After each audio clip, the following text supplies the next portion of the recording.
অনেক দিনের একটা পুরনো অভ্যেস বদলাতে একটু সময় লাগলো। আসলে অনেক দিন থেকে উইন্টার ভ্যাকেশন চলছে। এই যে শীতের দিন, এত কুয়াশা, এত ঠান্ডা, এই 7টার দিকে ওঠা বা 6:30টার দিকে ওঠা কিন্তু কিছুতেই পসিবল হয় না। মানে মনে হয় আরও লেপের নিচে কিছুক্ষণ থাকি, জাগনা পেয়েও। কিন্তু স্কুল শুরু হয়ে গেছে, আজকে সোমবার। শুভ সকাল, সবাইকে অনেক অনেক শুভেচ্ছা ভালোবাসা জানিয়ে আজকে আর একটা ভিডিও শুরু করছি। চলো দেখাই তোমাদের যে আয়ুষের জন্য কি কি টিফিন আমি রেডি করলাম। তো উঠতে একটু কষ্ট হচ্ছিল বটে, তো ঠিক আছে, কারণ স্কুলটাও তো আগে না। তো ঘুম থেকে উঠেই আমি ভাত তরকারি করে নিলাম। এই দেখো, আয়ুষকে অন্য টিফিন আর দেই না স্কুলে, তোমরা তো জানোই সবাই। মানে ভাত তরকারিটাই দেই, ও পছন্দ করে। আবার প্রত্যেক দিন এক নাগারে দিলে আবার সেটাও পছন্দ করে না, তো আজ অনেক দিন পর তো তাই ভাত তরকারিটাই দিলাম। একটা ডিমের অমলেট করে দেবো এখন। আর ভাত হয়ে গেছে প্রেসার কুকারে। তো তরকারিটা সয়াবিনের মাখা মাখা করে একটু বানালাম, মানে যাতে করে ঝোলটা ব্যাগেট না পড়ে আর কি। গন্ধটা ভালো বেরিয়েছে। আর এবারে ভাতটা সাইড দিয়ে দেবো আর একটা ডিমের অমলেট দেবো, বাস। এ বাবা, ভাতের জায়গায় আমি তরকারি দিলাম। দাঁড়াও দাঁড়াও দাঁড়াও। সুপ্রভাত, সবাই কেমন আছো? আশা করি ভালো আছো, সুস্থ আছো। কোচবিহার জেলার এই ছোট্ট গ্রাম থেকে আমি প্রিয়া, নতুন আরও একটা ভিডিওতে সবাইকে অনেক স্বাগত, অনেক ভালোবাসা। তো সকাল থেকে ভিডিওটা শুরু করলাম, জানি না কতদূর টেনে নিয়ে যেতে পারো। বাড়িতে রাজমিস্ত্রি দাদারা সবাই চলে এসেছে। পাইপলাইনের কাজ কিন্তু কালকেই হয়ে গেছে। এটা আমি তোমাদের সাথে শেয়ার করেছি আগের ভিডিওতে, মানে সেই ভিডিওটা আমি এখন শ্যুট করব, এটা আজকের ব্লগে যাবে, কারণ বলেছি পাইপলাইনের কাজটা তোমাদেরকে শেয়ার করব। তো চলো, আস্তে আস্তে ক্ষেত থেকে কিন্তু সুন্দর সুন্দর পাতা গজাচ্ছে, জল তো দিতেই হবে। তার আগে একটা জিনিস নজরে পড়লো, এত ব্যস্ততার মাঝে না ভুলেই যাই। এই দেখো তো আমার বাগানটা জল শূন্য হয়ে আছে, বাগানটাকে জল দিতে হবে। আমি এসে দেব, এখন যাব। কালকে আমরা যে পিকনিক খেয়েছি, অনেক রুটি বেঁচে গেছে, তো সেখানে ওই দিদিভাই কালকে বলেছে যে আসিস, চা রুটি খাবো সবাই, তো তাই যাচ্ছি। আজকে ফাইনালি দিদি আসলো, চলো দিদিকে দেখাই। একদম ব্যাগ ঠ্যাগ নিয়ে এসেছে। দিদি এখন থেকে আমাদের বাড়িতে থাকবে, কারণ দিদির ছেলে ছিল বলে থাকতে পারেনি, দিদির ছেলে চলে গেছে জয়পুরে। তো এখন থেকে দিদি আমার সাথে থাকবে। ওহ, আমি কি যে নিশ্চিন্ত হলাম, মানে কি বলবো। সব থেকে বড় কথা, সংসারের কাজ যেমন তেমন আমি করে নিতে পারি, কিন্তু আমার যে কাজ, যেটা আমার প্রফেশন, সেটা আর সংসার দুটো চালাতে আমি মানে মানে আমি নাজেহাল হয়ে যাই, বিশ্বাস করো। তারপরেও মুখ বন্ধ করে চুপ করে কাজ করি। তারপরেও আয়ুষের বাবা আমাকে মাঝে মাঝে বলে, কেন ব্লগ তুমি এত দেরিতে দিলে, কেন দুটোই হলো না, কেন এই হলো, কেন সেই হলো। ও এডিট টেডিট করে চলে যায়, ভয়েস ওভার দিতে লেট হচ্ছে, মানে এত রকম মানে সমস্যা না। পুরুষ মানুষ কিন্তু কখনোই মহিলাদের দুঃখ কষ্ট বোঝে না। হ্যাঁ বোঝে, ওই 50% বোঝে, 50% বোঝে না, তেমন আমার বরটাও। যাকে সেদিন আমাকে এমন করে বলেছে, আমার এত কষ্ট লেগেছে কি বলবো। তারপরেও আমি ম্যানেজ করার চেষ্টা করি, চারিদিক তো ম্যানেজ করতে হয়, ব্লগ, শর্টস, এত ব্র্যান্ড প্রমোশন, উফ পাগল হয়ে যাই। তো যাকে দিদি এসেছে যখন, আর কোনো ব্যাপার না, আমি আর আমার বোন মিলে সবটা সামলে নেব। আর খুশকে রাখার জন্য আরেকটা দিদিকে রাখার কথা, তো দেখি খুঁজছি। খুশকে আর আয়ুষকে দেখাশোনা করলে কি ওদের টাইম টু টাইম সব হয়, আর দিদি যেমন বাড়ির কাজগুলো করে। তো চলো এখন আগে দিদিভাইদের বাড়ি থেকে আসি। বাড়ির থেকে এসে আগে এই কাজগুলোকে ধরবো, ফুলের জল দেব, রাস্তা ঝাড় দেবো। শাশুড়ি মা নেই, বলবে কি বাপরে আমি বাড়িতে নেই, রাস্তাঘাটগুলো এই অবস্থা করে রাখে বৌমা, আমি যেদিকে সময় পাই না। তো যাকে রাস্তা আমি এখন ঝাড় দেবো, প্রত্যেক দিন ঝাড় দিই গো। এই যে পাতাগুলো আছে না, গাছের পাতাগুলো পড়ে, মানে দুবার ঝাড় দিলে সকালে রাস্তাটা পরিষ্কার থাকে, সকালে একবার বিকালে একবার যদি ঝাড় দিই তাহলে রাস্তাগুলো পরিষ্কার থাকে, কিন্তু এত তো সম্ভব নয় ঝাড় দেওয়া, বলো। তো এই যে আমরা এখন চা খাচ্ছি, চলে যাবো। সব শেষ, রুটি সব শেষ, তোর জন্য একটাও রাখেনি, সব শেষ। তো আমি এত করে রিকোয়েস্ট করছি, তারাও এক চুমুক দিয়ে নি। বাবা অসাধারণ চা বানিয়েছে।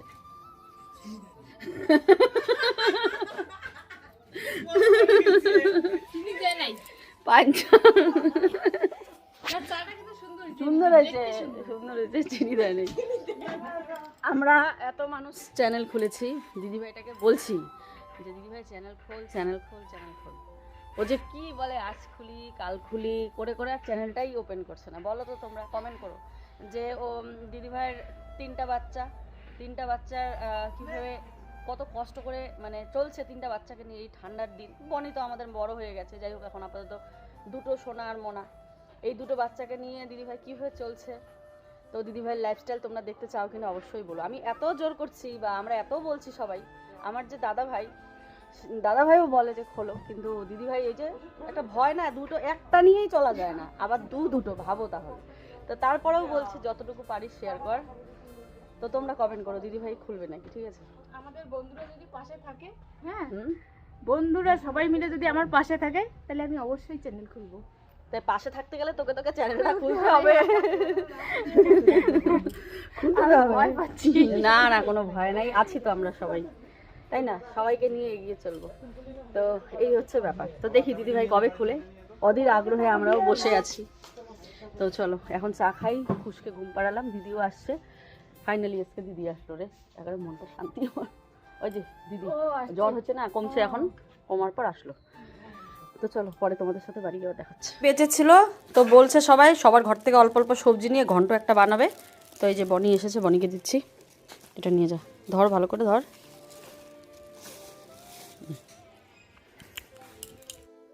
আসলে সকালে রুটি দিয়ে চা তো আমরা খেয়েই আসলাম, দুটো করেই খেয়েছি, সকাল সকাল তো এত খাওয়া যায় না। তারপরেও দাদাভাই বলছিল, মানে বাবানের বাবা বলছিল যে এক কাজ করো, এত রুটি কে খাবে, আর রুটি দেখবে কত দিন আর ওইভাবে রেখে রেখে খাবে বলো। অনেক রুটি ছিল, এক হটপট রুটি ছিল। তো বললো এক কাজ করো, সকালে আবারও খাওয়া হোক, একটা গরম গরম একটা তরকারি করো তাহলে। তো দিদিভাইদের ঘরে 2টা বেগুন এরকম ছিল, হয়তো 2টা বেগুন কি আলু ছিল, আর আমাদের ঘর থেকে আমি একটা বাঁধাকপি, 2টো বেগুন আর একটা ফুলকপি দিলাম, আর শিম ছিল বনির মাদের ঘরে। তো এই সব কিছু মিলিয়ে আর কি একটা ঘন্ট করা হবে। তো ঘন্ট দিয়ে আমরা সবাই গিয়ে এখন রুটি খেয়ে আসবো। মোবাইলটা চার্জে দিয়েছিলাম বলে আর ওই বাড়িতে গিয়ে শেয়ার করা হয়নি। তো আমি ভাবলাম ঘন্টটা নন্দিনীর মার করার কথা, তো করুক, আমি এক কাজ করি, উঠোন বাড়িঘর যেহেতু এখনও ঝাড় দিইনি, তো আমি এগুলো ঝাড় দিয়ে নিই। দিদি মাত্র আসলো, দিদি এসে তো খুশকে রাখতে হয়, তো খুশকে ধরলে আমি কিন্তু কাজগুলো টপাটপ করে নিই। একজন খুশকে ধরলে দেখবে আমার এই কাজগুলো করতে বেশি একটা সময় লাগে না। তারপরেও একটা টেনশন কাজ করছিল যে ভিডিও কখন দেব, এডিট করব কখন, এতটা বেলা হয়ে গেছে, কারণ শীতের দিনের বেলা এত কুয়াশা, বেলা যে কীভাবে মানে 12টা বেজে যায় বোঝাই যায় না। দেখো আজকে 11:30টার দিকে উঠোন ঝাড় দিচ্ছি, ভাবা যায়? তো এই এতক্ষণ তো আড্ডা মারলাম ওদের ঘরে গিয়ে, আর একটা জায়গায় যদি সবাই মিলে একসাথে হই আসতে ইচ্ছে করে না, কিন্তু এদিকে তো আমার কাজের চাপ মাথার মধ্যে ঘুরতেই থাকে, ব্লগ দিতে হবে, এডিট করতে হবে, পোস্ট করতে হবে, তো এগুলো চাপেও কিন্তু মানে ভুলে যাই আর কি। তো যাকে তারপর ভাবলাম এক কাজ করে, ওরা যখন করছে, নন্দিনীর মা সবজি কাটছিল, তো ও বললো ওই রান্না করবে, তো সেই জন্য আমি ভাবলাম তাহলে আমি উঠোনটা ঝাড় দিয়েই যাই। তো উঠোন বাড়িঘর ঝাড় দিয়ে আমি এখন যাব। তারপরে গিয়ে দেখি নন্দিনীর মাও চলে গেছে বাড়িতে, ওর মেয়ে স্কুলে যাবে বলে, আজকের থেকে স্কুল খুলেছে হাই স্কুলগুলো। তো ভাত বসিয়েছে, পরে দিদিভাই রান্না করলো আর কি, দীপিকা দিভাই। তো পরে আমি গিয়ে একটুখানি হেল্প করলাম, নাড়াচাড়া দিয়ে সবাইকে বেড়ে খেতে দিলাম, তারপরে আসলাম আর কি। আর উঠোনটা দেখো এত ঠান্ডায় মানে যেন হাত পা কিচ্ছু চলে। আর আজকে আমি জীবনে প্রথম বোধহয় মোজা পরলাম। কালকে মৌ বলছিল দিদি দেখবে মোজা পরলে সারা শরীর গরম থাকে, আর আমি জীবনে মোজা পরি না। এই যে 14বার আমি কলে যাই, কলে গিয়ে এত কাজ থাকে, তো মানে মোজা মানে পরতে ইচ্ছে করে না, এই ভিজে যায়, তো এই জন্য আমি মোজা পরি না। তাও পরতাম বেশি, যে মাঘ মাসের ঠান্ডা যদি একটু স্নান টান করার পর তারপরে, মানে যাতে আর কলের পাড়ের কোনো কাজ না থাকে। আর আজকে দেখো হিন্দুস্তান পাকিস্তান 2টো মোজা পরেছি, কারণ খুঁজেই পাচ্ছিলাম না আমার মোজাগুলো কোথায়। ফ্ল্যাট থেকে আসার পর জিনিসগুলো কোথায় এখনও ঠিকঠাকভাবে সেরকমভাবে গোছানোই হয়নি। এই আর কি। তো যাকগে কোনো ব্যাপার না, মোজা তো মোজাই হয়।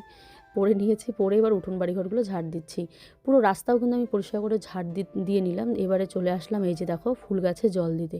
মিস্ত্রি দাদারা চলে এসেছে, আজকেও হয়তো খাবে না। প্রথমে ভেবেছিলাম যে তোমাদেরকে তো একটা আপডেট দিলাম যে রাত্রি 8টার দিকে আমার প্রতিদিন ব্লগ আসবে, ওটাই সুবিধা হয়। জানি ভিউজটা কম হয়, তারপরেও সারাটা দিন পাবে পরের দিন। তোমরা দেখো ভিডিও, সেম ভিডিও দেখো, যেটা তোমরা দুপুরে দেখতে সেই ভিডিওটা না হয় নেশার মতো করে একটু 8টার দিকে দেখো। 8টার দিকে সবাই কিন্তু ফ্রি হয়ে যায়। হ্যাঁ, একটু সময় বার করে ভিডিওগুলো দেখো, আশা করি ভালো লাগবে আর কি।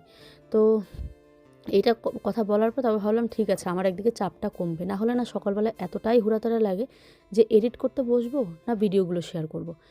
এডিট করতে বসলে তো ম্যাক্সিমাম 1.5 থেকে 2 ঘন্টা লাগেই, ব্লগ তারপরে বাকি যা যা এডিট আছে সব কিছু করতেই। তো এগুলো করতে করতে ওইদিকে আবার খাওয়ার সময়ও কিন্তু পেরিয়ে যায়, তখন রান্না করতেও লেট হয়ে যায় সব কিছু। আর রাত্রিবেলা অনেকে বলো ব্লগ এডিট করে রাখতে, রাত্রিবেলা তো আমার অন্যান্য অনেক এডিট থাকে। একটা বড় ব্লগ এডিট করতে গেলে মাইন্ডটাকে পরিষ্কার করে বসতে হয়, যাতে ভয়েস ওভারের সময় মাইন্ড ফ্রেশ থাকে বা এডিটের সময় মাইন্ড ফ্রেশ থাকে। এই গণাগাতা কয়েকটা আমরা ব্লগার এখনও পর্যন্ত বড় বড় ভিডিও দিয়ে যাচ্ছি। বিশ্বাস করো এখন আর এত বড় ভিডিও কেউ দিতেই চায় না, সবাই শর্টে কাজ করে। শর্টে কাজ করে সেরকম একটা পয়সা নেই যদিও বা, তারপরেও সবাই এত বড় ভিডিও দিতে চায় না। কিন্তু আমরা যেহেতু এই বড় ভিডিওর থেকেই পরিচয় পেয়েছি, তাই এই বড় ভিডিও দেওয়াটা না ছাড়তে পারি না সহজে, বুঝতে পারলে। ওইদিকে তো মিস্ত্রি দাদাদের কাজ চলছে। কত কত ব্লগার ছিল একটা সময় বড় ভিডিও দেওয়ার, দেখতাম কত ব্লগার ছিল। আস্তে আস্তে আস্তে সবাই ইউটিউব থেকে বিদায় নিয়ে নিয়েছে, মানে বড় ব্লগ থেকে। তোরিস ব্লগ ফর এক্সাম্পল, তোরিও বড় ভিডিও দেয় না, আরও অনেকেই দেয় না বড় ভিডিও। না আমার নিচ্ছি না, তোরিকে আমার ভালো লাগে বলে নামটা নিলাম। তো তোরির ব্লগ খুব দেখতাম আমি একটা সময়, ভালো লাগতো আমার, ওকে খুব ভালো লাগে আমার। তো ও ব্লগ করা ছেড়ে দিয়েছে, ওর সাথে কথা হয় আমার। তো বড় ব্লগ দেখতেও চায় না এখন এতটা সময় ধরে। এই যে তোমরা এতটা সময় ধরে আমাদের দেখো না, এটা হচ্ছে আমাদের ভাগ্য। আমরা খুব ভাগ্যবতী, যার জন্য তোমরা বড় বড় ব্লগ দেখো। আর আজকাল বড় ব্লগ কেউ দেখতেই চায় না, সব শর্ট ফর্মে কাজ করে সবাই। তারপরে ওই যে বললাম ছাড়তে পারি না, যেহেতু এটার থেকেই পরিচয় পেয়েছি এত, তো এই কাজটা আর ছাড়তে ইচ্ছে করে না। বড় ব্লগ করতে কিন্তু অনেকটা সময় লাগে। তো সব পাশেই তো কাজ করতে হয়, না হলে তো হয় না, ভিউয়ার্সরা থাকবেই বা কীভাবে। যাক গে, দেখো আজকে বিছানার চাদরটা আমি চেঞ্জ করব। এত দিন থেকে বিছানার চাদর পেতে রাখছি, এত কাপড় হয়েছে যদি তোমাদের দেখাতাম। এই ঠান্ডায়, যেমন দিদি আসেনি তেমন এই ঠান্ডায় আমি একা একটা মানুষ কি করে ধোবো, মেলবই বা কোথায়, এত কাপড় যে হয়েছে না তোমাদের বলে বোঝাতে পারবো না। বয়স 27 গিয়ে 28-এ পা দিলাম। আমার মনে হয় এখনও আমাকে দাঁড়াতে হবে। আবার এদিকে আমার ছেলেটাও বড় হচ্ছে, ছেলেটাকেও তো দাঁড় করাতে হবে। তাই দুপাশে ভাবি যে ছেলেটাকেই দাঁড় করাবো না নিজে দাঁড় হব, এরকমটা মনে হয়। অনেকের মনে হয় বাচ্চা বড় হচ্ছে তো বাচ্চাকে দাঁড় করানোর জন্য স্ট্রাগল করতে হবে, কিন্তু আমার মনে হয় আমাকে নিজেকেও দাঁড় হতে হবে, প্লাস বাচ্চাটাকেও আমাকে দাঁড় করতে হবে। আমিও ঠিকভাবে দাঁড়িয়ে নেই এরকম মনে হয় আমার। তো যাকে দুপাশেই কিন্তু আমি স্ট্রাগল করছি যাতে আমরা দুজনেই ভালোভাবে দাঁড়াতে পারি। তারপরে তো আবার ছোটো আছে, হয়তো ছোটো বড় হতে হতে আমার একটা যে ইচ্ছে দাঁড়ানোর, সেটা হয়তো একটু কমে যাবে। কিন্তু এখনও যদি বিয়ে না হতো তাহলে একটা স্ট্রাগল লাইফের মধ্যে দিয়ে যেত। যেহেতু বিয়ে হয়েছে বলে যে স্ট্রাগল করবো না সেটাও কিন্তু কথা নয়, স্ট্রাগল তো করতেই হবে। নিজেকেও দাঁড় করতে হবে, ছেলেকেও দাঁড় হতে হবে। কারণ কম বয়সে বিয়ে হয়েছে, কম বয়সে বাচ্চা হয়েছে। তাই আমার যে বয়সটা একদম অতিরিক্ত হয়ে গেছে তাও কিন্তু নয়। এখনও মনের মধ্যে একটু বাচ্চামিপানা জাগে মাঝে মাঝে, রাগ হই মাঝে মাঝে। হ্যাঁ, তারপরে আবার ঠিক করে নিই, আরে দুটো বাচ্চার মা হয়েছি, এখন কি বাচ্চামির মতন করলে হবে? তো এই ভেবে মনটাকে সান্ত্বনা দিই আর কি। তো যাকগে, আয়ুষও করছে, আমিও করছি, দেখা যাক কে কতদূর দাঁড়াতে পারি। অনেকে একটা আমি নিউজে দেখেছিলাম, মানে মা আর ছেলে দুজনে একসাথে হাই সেকেন্ডারি দিয়েছে। ভাবো তাহলে, এরাই হচ্ছে মানুষ। এদেরকে দেখে অনেক কিছু শেখা যায় যে বয়স মানে শিক্ষার কোনো বয়স হয় না, তাই না? আর নিজেকে দাঁড় করানোর জন্য সেটারও কোনো বয়স হয় না। তো এগুলো দেখে অনেক কিছু শেখা যায়। তো যাকগে, চলো বিছানাটা পেতে নিলাম। আর আজকে অনেক দিন পর একটা বিছানার চাদর পেতে মানে মনটা এতটা হালকা লাগছে কি বলবো। এত কাপড় হয়েছে বলে আমি এই বিছানার চাদরগুলো চেঞ্জ করছিলাম না। তো আর এখন ঠান্ডার দিন দেখবে অনেক ল্যাপ কম্বল থাকেই, বিছানাটা একদম জাম হয়ে থাকে, আর অনেকক্ষণ লাগে একটা বিছানা গোছাতে এখন। আর এইদিকে পুরো ঘর আমার গোছানো হয়ে গেছে, একদম সুন্দর লাগছে এখন দেখতে। চলো এবারে বাইরে যাই কাপড়গুলোকে ভেজাতে। তো আজকে তো কাপড় ধুতেই হবে, না ধুলে আজকে উপায় নেই। এত কাপড় এক বালতি ভিজিয়ে ভাবলাম চলো তোমাদের সাথে একটু শেয়ার করি। তো এই যে ভেজানোটা শেয়ার করছি আর কি তোমাদের সাথে। যেমন খুশ আয়ুষের প্যান্ট জামা, তেমন আমাদের নাইটি জামা, 3-4টে বোধহয় বেডশিট, চাদর, সোয়েটার সব কিছু নোংরা হয়ে গেছে। মানে কি বলবো আর তোমাদের, সব কিছু নোংরা হয়েছে। তো তাই সব একবারে সার্ফের জল গুলাচ্ছি আর ভিজিয়ে রাখছি, আবারও গুলাচ্ছি, এরকম করে। তো আইডিয়া পাচ্ছি না কতগুলো একবারে ভেজাবো, তাই যতদূর হচ্ছে তারপরে আবার জল নিয়ে আবার সার্ফ নিয়ে আবার ভেজাচ্ছি, ভিজিয়ে এই বালতিতে তুলে রাখছি। তো বন্ধুরা আমি স্নান করে নিলাম, এবারে পুজো দিয়ে তারপরে রান্না করব। ছাদের কাজ হচ্ছে, পিলারের জন্য ওই যে পিলার তুলছে, ওটা মাঝখান দিয়ে উঠলো না ছাদের, পুরো একটা ঘর হলে মাঝখান দিয়ে উঠবে, হ্যাঁ না পিলারটা। ওখানে ভেবেছি একটা ঘর বানাবো, তো কিন্তু পিলারটা, জলের ট্যাঙ্কের পিলারটা মাঝখান দিয়ে উঠলো। খুব বাজে জিনিসটা। যাকগে চলো, পিলার উঠছে, মানে ছাদের জন্য পিলার হচ্ছে। সমস্ত কিছু পরিষ্কার করে আমি তো স্নান করে নিয়েছি, মাথায় শ্যাম্পু দিয়ে। এত ঠান্ডা পড়েছে তারপরেও কিছু করার নেই, পুজো দিতে গেলে তো আমাকে স্নান করতেই হবে। তো বন্ধুরা চলো, পুজো দেওয়া আমার হয়ে গেল। চুলটা ভেজা, এই ঘটর ঘটর আওয়াজে আমার ছেলেটা উঠবে। ছেলেটাকে ঘুম পাড়ালাম, স্নান করে ওর খুব ঘুম পেয়েছে, খাইয়ে দাইয়ে ওকে ঘুম পাড়ালাম। আর বাড়িটাতে ঘটর মটর হয়েই চলছে আর কি, এত ঘ্যা ঘু। তো পিলার তো বসেই গেছে, মোটা পিলার একটা, জলের ট্যাঙ্ক বসানোর জন্য। তো চলো এবারে রান্নাবান্নাতে লাগি। কয়টা বাজে? 1টার মতন বাজে। চলো বন্ধুরা, সকালে তো ওই আয়ুষকে শুধু ভাত আর সয়াবিনের তরকারি করে দিলাম, তারপর সবাই মিলে ওখানে খাওয়া দাওয়া করলাম, রুটি শুটি। তো তারপর আর খিদে নেই। এখানে একটা কাণ্ডই হয়েছে দেখো, আমি বসে বসে তেল মাখছি, মাথা আঁচড়াচ্ছিলাম, মানে আমার ফেসটা মোবাইলে পড়েছিল, পড়ার পর মাথা আঁচড়াচ্ছিলাম, এটা কেটে দিয়েছি। ওখানে মানে ফেসটা পড়ার পর মোবাইল না আপনা আপ অন হয়ে গেছে, আমি তখনও দেখতে পারিনি। এই যে বসে তেল মাখছিলাম, আমি দেখলাম আরে মোবাইল তো অন হয়ে আছে। তো যাকগে, তারপর ভাবলাম ঠিক আছে চলো এটাও অ্যাড করে দিই, আপনার যেহেতু অন হয়েছে। স্নান করে সোয়েটার পরে নিয়েছি, কথা বলতে পারছি না, এত ঠান্ডা লাগছে। সর্দি তো লাগবেই একদম। মাথায় সাবান শ্যাম্পু দিয়েছি, আর এত ঠান্ডা, মানে রোদ তো নেই একদম। পুজোটাও দিতে হয়, পুজো কালকে দেওয়া হয়নি। কালকে আমার যে কী পরিস্থিতি গেছে আমি জানি, মানে বাড়িতে একা ছিলাম আর এত কাজ, স্নান করতে করতে সব কিছু করতে লেট হয়ে গেছে, পুজোও দেওয়া হয়নি। তা আজকে আবার মাথায় শ্যাম্পু করে পুজোটা দিলাম।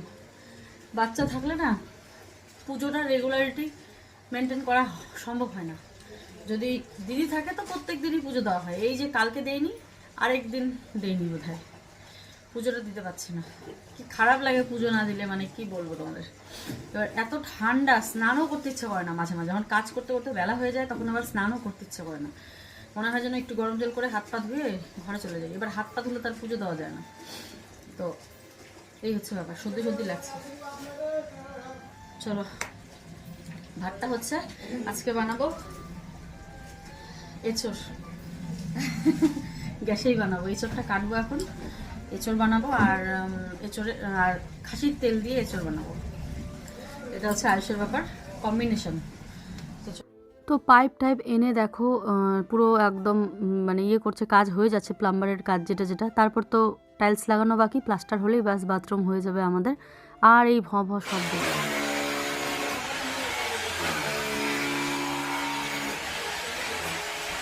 তো দেখো এখানে ঘর দুয়ারের অবস্থা নেই, কিচ্ছু নেই, কি বলবো আর তোমাদের। এত নোংরা হয়েছে কি বলবো। তো যাকগে দেখো, এখন এঁচড় কাটবো। রান্নাঘরটা অন্ধকার, লাইটটা কতদিন থেকে ঠিক করে আর ঠিকই করছে না। যেহেতু ওয়েদারটাও পুরো ড্যাম, তার জন্য রান্নাঘরটাও পুরো অন্ধকার হয়ে আছে। তো এবারে আমি বাইরে বার করে নিয়েছি এঁচড়টা। এই অফ সিজনে এঁচড় মানে ভাবা যায়। তো যাকে কোথার থেকে পেয়েছে, আয়ুষের বাবা নিয়ে এসেছে। আর মনে হচ্ছে না এঁচড়টা যে খুব ভালো হবে খেতে, কারণ ওই সিজনের যে এঁচড় হয় নরম হয়ে যায় মাংসের মতন, সেটা মনে হচ্ছে না হবে। তো এঁচড়টাকে কেটে আমি জল দিয়ে ধুয়ে নিয়ে এসেছি, প্রচুর আঠা বেরোচ্ছিলো। আর আঠাগুলো হাতে লাগলে তো বুঝোই, কাঁঠালের আঠা লাগলে পরে ছাড়ে না, একটা কথাও আছে, গানও আছে। তো আমি হাতে একটু সর্ষের তেল মাখবো, মেখে পুরো এঁচড়টাকে কেটে নেব। আমরা তো এটাকে কাঁঠালই বলি, পাকলেও কাঁঠাল বলি, কাঁচাতেও কাঁঠালই বলি। কেউ তোমরা যেহেতু কলকাতার থেকে বেশি দর্শক আমার ভিডিও দেখো, আজকে যদি বলি কাঁঠালের তরকারি তাহলে সবাই এসে কমেন্ট করবে, তার জন্য আমি এঁচড় বলছি। না হলে আমাদের এখানে সবাই কাঁঠালের তরকারি বলি আমরা। কেউ গাছপাঠা বলে, আমাদের এখানে কেউ গাছপাঠা বলে না, এগুলো আমি দেখেছি কলকাতার ব্লগাররা বলে গাছপাঠা বা এঁচড়, আমাদের এখানে কিন্তু বলে না। যেহেতু ভিউয়ার্স আমার ওখানকার বেশি, তো এঁচড়টাই সবাই জানে, তো আমিও এঁচড়ই বলছি। কিন্তু বাড়িতে কিন্তু বারবার বলছি কাঁঠালের তরকারি দিয়ে খাসির তেল হবে আজকে আমাদের, এটাই বলছিলাম। তো সমস্ত কাঁঠালের এঁচড় কেটে নিলাম। এই আনসিজনে এঁচড় মানে ভাবা যায় বাবা। তো এই যে কেটে নিলাম, আর হাতে তেল মেখে নিলাম। হাওয়াটা এত ঠান্ডা, তার মধ্যে আবার হাওয়া। বন্ধুরা, একটা কথা শেয়ার করব কি করব না ভাবলাম যে না, বলেই ফেলি। যখন কাজটা সম্পূর্ণ করতেই পারলাম না, তো বলেই ফেলি। তো আমি তোমাদেরকে না জানিয়ে একটা সত্যি খুব সুন্দর একটা কাজ করতে চেয়েছিলাম, যে হলে পরে আমি তোমাদেরকে সেটা জানিয়ে তোমাদের একটা সারপ্রাইজ দেব।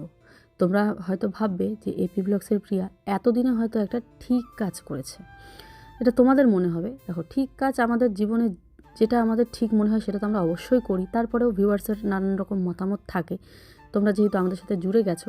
কিন্তু আমার মনে হয়েছিল যে সেই কাজটা এমন একটা কাজ, যেটা করার পর যদি তোমাদেরকে জানাই, তোমরা এমন একটা মানুষ বাদ যাবে না যে আমাকে ভালো বলবে না। কাজটা নীরবেই সব মানে তোমাদেরকে না জানিয়ে যেহেতু করতে চেয়েছি, মানে জানাইনি তোমাদেরকে, তো ভেতর ভেতরেই কাজটা একদম ভেস্তে গেল আর কি। সব কিছু রেডি হয়ে গেছিলো, যে টাকা পয়সা জমানো বা টাকা পয়সা রেডি করে যে ঘরের খরচা কম করে দিয়েছিলাম, যতটুকু না করলে না হয়, কেনাকাটা বন্ধ করে দিয়েছিলাম। তারপরেও এই যে এত পরিশ্রম করে কষ্ট করে ইনকাম করছি মোটামুটি, তো সেটাকে জমিয়ে ভেবেছিলাম একটা ভালো কাজে লাগাবো। কিন্তু কি হলো বলো? যাই হোক, অত হিচকিচাচ্ছি না, বলছি তোমাদের। আমি ভেবেছিলাম যে তোমাদের কথা আমি বলেছি যে এখানে আমি বাড়ি বানাবো না, বাড়ি আমি এমন একটা জায়গায় বানাবো যেখানে রাস্তার ধার থাকবে, সেখানে আমাদের যে গাড়িটা আছে সেটা পার্কিংয়ের জায়গা থাকবে। তো এমন একটা জায়গা আমি বাড়ি বানাবো। তো তার জন্য তো আমার একটা জমির প্রয়োজন বা মাটির প্রয়োজন। তো সেই জমিটা আমি কিনে তবেই বাড়ি বানাবো। অনেকে আমাকে বুদ্ধি দিয়েছে যে জমি কিনবা, ততদিনে যেই টাকাটা জমিতে কিনবে সেটা তো তুমি ঘরেই খরচা করতে পারবা, তো তার থেকে জমি না কিনে নিজেরও তো শ্বশুরের ভিটেতেই বাড়িটা বানাতে পারো। কিন্তু আমার একটা ইচ্ছে যে আমি রাস্তার ধারেই বাড়ি বানাবো, এটা আমার ইচ্ছে ছিল। তো তার জন্য আমি একটা সিদ্ধান্ত নিই যে আমি একটা জমি নেব। তো সিদ্ধান্ত নিলে তো হবে না, জমিটা তো প্রপার একটা জায়গায় আমাকে দেখতে হবে। তো অনেক দিদিরা বলেছে, প্রিয়া কোনো কিছু ভালো কাজ করার আগেই হই হই করে মুখে বলবে না, তাহলে হয় না। কিন্তু দেখো, এই কথাটা না বলার পরেও কাজটা কিন্তু আমার হলো না। সব কিছুই হচ্ছে কপাল দিদি, সব কিছুই হচ্ছে কপাল। কপালে যদি আমার মানে একটা কথা আছে না, কপালে নাই কেউ ঘি ঠকঠকাইলে হইব কি। এখন যদি এই কথাটা বলে ঘ্যান ঘ্যান করে তারপর যদি আজকে এই কাণ্ডটা হতো, তখন তোমরাই বলতে যে এই তো গান গেয়ে বেরিয়েছো, তাই হয়নি, সবার নজর লেগে যায়, হ্যান লেগে যায়, ত্যান লেগে যায়। কিন্তু কাজটা এতটাই নীরবে করার চেষ্টা করেছি, তারপরেও হলো না। তো যেই জমিটা নেওয়ার কথা ছিল, না সরি, জমি খুঁজছি, তারপরে এক দাদা বলল যে জমি দেবে, রাজি হয়েছে রাস্তার পাড়ে দেওয়ার জন্য। এত সুন্দর জায়গাটা, আমি মনে মনে একটা ঘর এঁকেই নিয়েছিলাম জমিটাতে, যে নিবই, একদম নেওয়ার মতন পর্যায়ে চলে গেছে। টাকা পয়সা রেডি, টাকা দেব, এমন একটা মুহূর্তে বলছে যে জমিটা বিক্রি করা হবে না। ওনার গার্জেন, বাড়ির যে গার্জেন, তারা না করেছে। তো এতটা খারাপ লাগছে কি বলবো আর তোমাদেরকে। তারপরেও আমি এমন রিকোয়েস্ট হয়তো কাউকে করিনি, এত রিকোয়েস্ট করেছি, কিন্তু আর হলো না আর কি। তো যাকগে, এখন যার জমি সে যদি দিতে না চায়, জোর তো করা যাবে না। তো মনটা একদম ভেঙে গেছে। তাই তো এই লিভিং রুম ডাইনিং রুম করার সিদ্ধান্ত নিলাম বাড়িতে, যে আমার তো 2টো রুমের প্রয়োজন। তো দেখা যাক সেটা কি হয় জানি না, কিন্তু এতগুলো টাকা আমি জমিয়েছি অনেক কষ্ট করে, তিল করে জমানো টাকা আমার। প্রত্যেক দিন এত খেটে না খেয়ে না দিয়ে কাজ করেছি সারাক্ষণ, আধা ঘন্টা সময়ের জন্য আমি রেস্ট নিই না। তো কি বলবো, কিছু বলার নেই। আমার পুরো প্ল্যান ভেস্তে গেলো, আর পুরো মানে স্বপ্ন ভেঙে চুরমার হয়ে গেল। তো বড্ড খারাপ লাগছিল। এখন হয়তো তোমরা ভাববে যে একটা মাটি চলে গেছে, আর কি দুনিয়াতে মাটি নেই? না, এটা তো অবশ্যই আছে। কিন্তু ওই যে একটা ভালো লাগা, যে আমার শ্বশুরবাড়ির পাশেই আমি একটা জমি নেব। কারণ আমার শ্বশুরবাড়ির মানে মানুষগুলোর থেকে দূরে থাকতে ইচ্ছে করে না, আর টাউনে তো আমি থাকবোই না। আমার এরকম গ্রামে গঞ্জে পছন্দ। তো দেখা যাক, পরবর্তীতে যদি আমি পারি অবশ্যই আমি নেব। মন ভেঙে গেছে তো কি হয়েছে, আবারও মনে মনে খুঁজে যদি ভালো কিছু পাই তো আমি নিয়ে নেব। তো এটা হচ্ছে আমার একটা প্ল্যান। তো দেখা যাক পরবর্তীতে কি হয়, সেটা পরের ব্যাপার। কিন্তু জানালাম যে যেটা নিতে চেয়েছি সেটা হলো না, প্ল্যানটা পুরো ভেস্তে গেল। মানে জায়গাটা এতটা সুন্দর ছিল, পাকা রাস্তার ধারে, এতটা সুন্দর ছিল তোমাদের বলে বোঝাতে পারবো না। সব কিছু প্ল্যান মাফিক হতো, তো হলো না। তো দেখি আবারও মনে খুঁজবো, দেখা যাক কত। চাইলেই তো পাওয়া যায় না, রাস্তার ধারে চাইলেই কেউ বিক্রি করে না, তাই না? এটা তো গ্রাম, এখানে মানুষ চাষাবাদ করে, বিক্রিটা খুব কম করে। শহর নয় যে যেখানে সেখানে বিক্রি হবে। যাকে আবারও যদি নেওয়ার হয় আমি না জানিয়েই নেব, তারপরে তোমাদের সারপ্রাইজ দেবো, ঠিক আছে? আর হচ্ছে কি বলছিলাম, এঁচোড়ের তরকারি হচ্ছে। দেখতেই পারলে এঁচোড়টাকে সেদ্ধ করেছি, সেদ্ধ হয় না প্রায় বোধহয় 45 মিনিট কি 1 ঘন্টা লাগলো এঁচোড় সেদ্ধ করতে। এত শক্ত এঁচোড়, আর একটা রান্না করতে আজকে আমার 12টা বেজে গেছে, মানে এত সময় লাগলো। তো এখন মশলাটাকে আমি ভালো করে কষিয়ে নিচ্ছি। মশলা কষিয়ে এবারে দেখো খাসির যে তেলটা আছে সেটাকে দিয়ে দিলাম। এটাকে কিন্তু ভালো করে ধুয়ে নিয়েছি, খাসির তেলটাকে ধুয়ে টুকরো করে কাটলাম, কারণ অনেক বড় ছিল। তো কেটে এবারে এই যে এখানে দিয়ে দিলাম মশলাটার মধ্যে। আগে যদি দিয়ে দিতাম তাহলে তেলগুলো সব বেরিয়ে সব তেল হয়ে যেত, মানে আস্তা থাকতো না। তো কষানোর সময় দিলাম, এখানে ভাজাও হয়ে যাবে, আর তেলগুলো আস্তাও থাকবে, গোটা থাকবে। আস্তা বলছি, গোটা থাকবে আর কি। তো একদম মাংসের মতন কষাচ্ছি। তো কাঁঠালগুলো একটু নরম হয়েছে, কিন্তু টেস্ট সেরকম পাচ্ছিলাম না। মানে আমি টেস্ট করলাম কাঁঠালটা, কেমন যেন পাঞ্ছা পাঞ্ছা লাগে। ফুটছে ঝোল, কখন থেকে বানাচ্ছি, কাঁঠাল সেদ্ধ হতেই বোধহয় একটা তরকারির মতন সময় নিল, তারপরে তো তরকারিটা হলো। যাই হোক, আয়ুষের বাবাকে এখন দিলাম, দেখুক। কালারটা একটু কম হয়েছে, লঙ্কার গুঁড়োটা কম ছিল আর কি, তারপরেও দেখা যাক। খাসির তেল দিয়ে কাঁঠাল আমি খাইনি আগে কখনো, সাধু বাবার মতো লাগে দাড়িগুলো।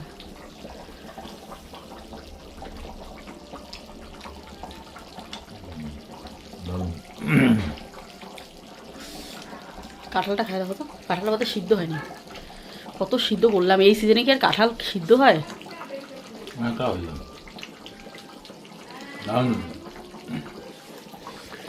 টকবক করে ফুটছে, টকবক করে ফুটছে। তো হয়ে গেল আমাদের খাসির তেল দিয়ে হচ্ছে মাটন, মাটনের সরি খাসির তেল দিয়ে হচ্ছে গাছপাঠা, মানে এঁচোড়। যাকগে, তো এখন একটুখানি দিলাম আয়ুষের বাবাকে আগের থেকে, এখন তাও একটু মানে এখন একটু টাইট হয়েছে, তো এখন একটু অন্যরকম লাগবে।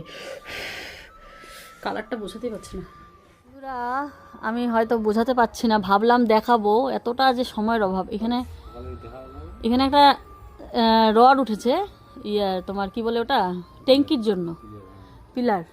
আমার কি মনে হচ্ছে বলো তো, আমার ছাদ ঢালাই বাড়ি হবে দেখে, এমন এরকম একটা পিলার উঠেছে শুধু। হ্যাঁ, তো যাকে আমার বাড়িটা কি খারাপ দেখতে বলো তো, আমার বাড়িটা কত সুন্দর, গ্রামের মাঝে এমন সুন্দর বাড়ি। দেখো তো বাইরের থেকে কত ভালো লাগে ডিজাইনটা। বন্ধুরা, আমার কি মনে হচ্ছে বলো তো, যে আমার একটা ছাদ ঢালাই বাড়ি হচ্ছে, এই পিলারটা দেখে আর কি। আমি দেখছি আর ওকে বলছি, দেখো, দেখে মনে হচ্ছে না ছাদ ঢালাই বাড়ি হচ্ছে? সত্যি ভীষণ আনন্দ লাগছে। উপরে কি কাজ হলো আমি দেখাতেই পারলাম না আজকেও, তো কালকে দেখি আয়ুষ বাবু যদি একটু ভিডিও করে উপরে উঠে। ভেতরেও কাজ হয়েছে না অনেকটা, আমি দেখাইছিলাম অল্প। তো আমরা এখন, আমি আর আয়ুষের বাবা এখানে আগুন তাপাচ্ছি। ভিডিওটা আজ এতটাই বড় হয়েছে কি বলবো। যাকে এখানে কি বলেছিলাম সেগুলো মিউট করে দিয়ে ভিডিওটা আমি শেষ করছি। সবাই ভালো থেকো, সুস্থ থেকো। নেক্সট আরেকটা ব্লগে তোমাদের সাথে আমার দেখা হচ্ছে। টাটা।